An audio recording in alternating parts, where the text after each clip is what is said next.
Grabe naman, Papa Joms may nagustuhan na. At inamin niya ito kay Carla.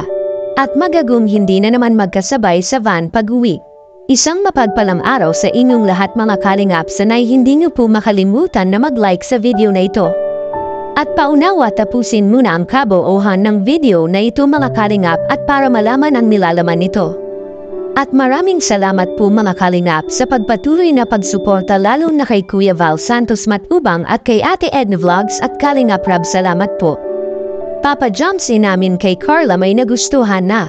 At magagum hindi na naman magkasabay sa van. Pero bago yun ay pag-usapan muna natin mga kalingap ang patungkol sa mga concern ng mga ating minamahal na taga-subaybay sa Jump Car mga kalingap. May mga nakapagsabi na naman sa mga concerned viewers ng Jump Car bakit anya ang EDSI ay nagkasabay at ang Jump Car ay hindi. Willian ang ating pag-usapan ngayon mga kalingap.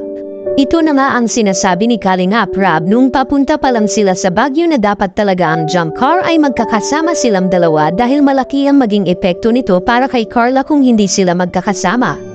Hindi naman po kasalanan ni Kalingap Rab na naiwan si Papa Joms at hindi sila magkasama ni Carla sa kanilang pagbiyahe sa Baguio. Dahil matagal nang pinag-usapan na ang pag-alis nila sa diet mga kalingap ay sa tanghali.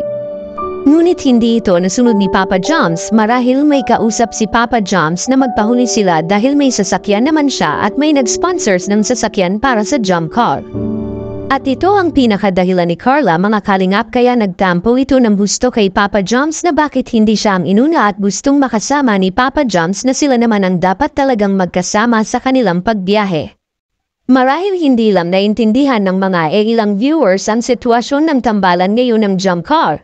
Ito na nga ang sinasabi ni Kalingap Rab na bakit may gustong magpahiwalay sa kanilang dalawa na ang gusto ni Kalingap Rab ay si Papa Joms doon sana sa sasakyan ni Kalingap Rab at para magkakasama sila. Kaya tama nga ang hinala ni Kalingap Rab noon at kung ano ito yan ang ating makikita sa video.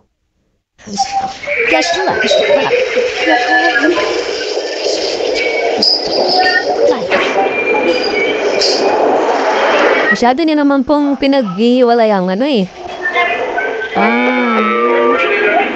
Kalingap Angels. Okay na. Pag inawalay niya po ba siyang Jump Car, yan magsisimula ang issue. Sabihin na naman yan, may sariling mundo ang Jump Car. Diba? Tayo po ay, siyempre, bilang leader, inisip din natin yung mga mangyayari. Alam ko na po yan ay, kabisado ko na po yan ay, si Carla na naman dyan ang mapapasama.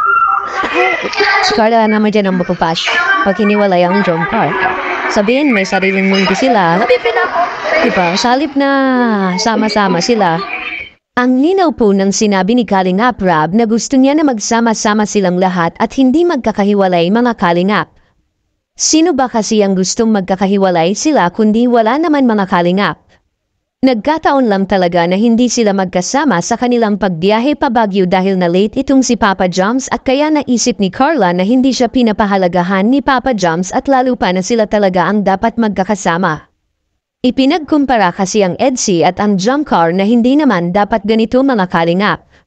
Dahil isa lang po sila at magkakaibigan po silang lahat at walang hidwaan at inggitan na nangyayari sa kanila dahil lahat sila'y magkakaibigan. Magkaiba kasi si Eds at Papa Joms. Si Eds ay talagang seryoso na ito kay VNC at lalo na sa kanyang trabaho mga kalingap na ang magampanan niya si VNC kahit na malate sila ay pinuntahan talaga ito mismo ni Eds at sinusundo niya ito. Ito rin ang dapat ginawa ni Papa Joms at hindi si Carla ang dapat mag-adjust dahil siya naman ang dapat na mag-aasikaso kay Bibi Carla mga kalingap at Papa Joms inamin itong may gusto ito kay Carla. At sabi ng mga viewers ay hindi anya gusto ni Papa Joms si Carla kaya nagawa niya ang ganun kay Carla.